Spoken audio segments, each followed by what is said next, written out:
കൃഷ്ണ ഗുരുവായൂരപ്പ ശരണം. ഉച്ചപൂജ കഴിഞ്ഞു. ഉച്ചപൂജ ഇന്ന് വളരെ കേമായിട്ടുണ്ട്. ശ്രീലകത്ത് പൊന്നുണ്ണിക്കണ്ണനാണെന്ന്. വളരെ സന്തോഷത്തിലാണ് ഇരിക്കുന്നത്. ആളിങ്ങനെ കാലൊക്കെ പിണച്ച് തൃക്കാൽ പിണച്ച് വെച്ചിട്ട് ആ രണ്ട് കയ്യിലും പൊന്നോടക്കുഴലിങ്ങനെ പിടിച്ച് മൃദുമന്ദഹാസത്തോടു കൂടി ആ ചുണ്ടിൽ നിന്നും ആ നാദധാര പൊഴിയുകയാണ്. വളരെ വളരെ വളരെ വിശിഷ്ടമായിട്ട് ഇന്നത്തെ മേൽശാന്തിയാണ് നമ്മളെ ഇന്നത്തെ പള്ളിശ്ശേരി മധുസൂദനൻ നമ്പൂതിരിയാണ് ഇന്നത്തെ കളഭാലങ്കാരം കഴിച്ചത്. വളരെ കേമായിട്ടുണ്ട്. ഇന്ന് ഉണ്ടമാല ഒരു 4-5 ഉണ്ടമാല ഉണ്ട്. വളരെ ഇങ്ങനെ കാൽമുട്ട് വരെ അടിയോടടക്കം അങ്ങനെ താഴത്തിറങ്ങിയിരിക്കുന്ന ആ ഉണ്ടമാലയാണ്.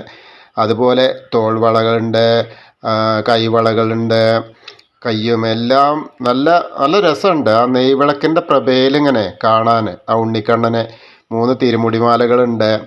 തിരുമുടിമാലകൾ കാണാനും എല്ലാതും ഇന്ന് മൊത്തത്തിൽ ശ്രീലകം നിറഞ്ഞ് നിൽക്കുന്ന ആ ഒരു ഉണ്ണിക്കണ്ണനാണ്. അത് ആ രൂപം ഇങ്ങനെ കണ്ടു കഴിഞ്ഞാൽ നമുക്ക് കോരിത്തരിക്കും. അത്രയ്ക്കും മഹത്തരമായ ആ ഒരു രൂപമാണ്.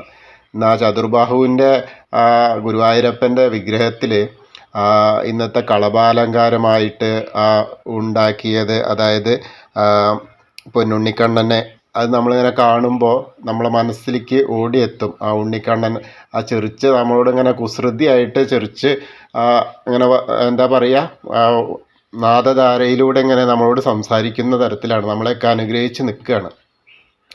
അപ്പോൾ എല്ലാവരും ഇന്നത്തെ ഈ ഉച്ചപൂജ അലങ്കാരം കണ്ടിട്ട് തൊഴുന്ന മാതിരി അവിടെ പോകാൻ പറ്റാത്ത ആളുകൾ അത് സങ്കല്പിച്ച് മനസ്സിൽ ധ്യാനിച്ച് ഉണ്ണിക്കണ്ണനെ മനസ്സിൽ ധ്യാനിച്ച് ഗുരുവായൂരപ്പനെ തൊഴുക, മനസ്സുകൊണ്ട് പ്രാർത്ഥിക്കുക. ഞാൻ ഗുരുവായൂർ നടയിലാണ്, ഗുരുവായൂർ അമ്പലത്തിൽ ആ നടയിൽ വന്ന് നിൽക്കുകയാണ് എന്നുള്ള സങ്കല്പത്തിൽ പ്രാർത്ഥിച്ചാൽ തന്നെ നമ്മൾ അവിടെ എത്തി എന്നുള്ളതാണ്. നമ്മളെ മനസ്സെത്തിയാൽ തന്നെ നമ്മളെ ശരീരം എത്തി എന്നുള്ളത് ആയി. അപ്പോൾ ആ ഒരു ഇതിൽ നമ്മൾ നന്നായിട്ട് പ്രാർത്ഥിക്കുക. വളരെ നമ്മളെ എന്താ പറയുക, വിഷമങ്ങളും സങ്കടങ്ങളും ഒക്കെ ആ തിരുമുന്നിൽ അർപ്പിക്കുക. അപ്പം അതിനെല്ലാറ്റിനും പരിഹാരം അങ്ങേര് തരും.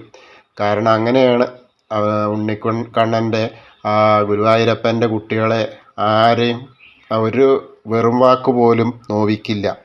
അത്രയും നല്ല കരുതലോടെ എന്താ പറയുക, നമ്മളെ ഭൂമിയിൽ വൈകുണ്ഠമായ ഗുരുവായൂരപ്പൻ നമ്മളെ അത്രയും കാത്ത് രക്ഷിക്കും.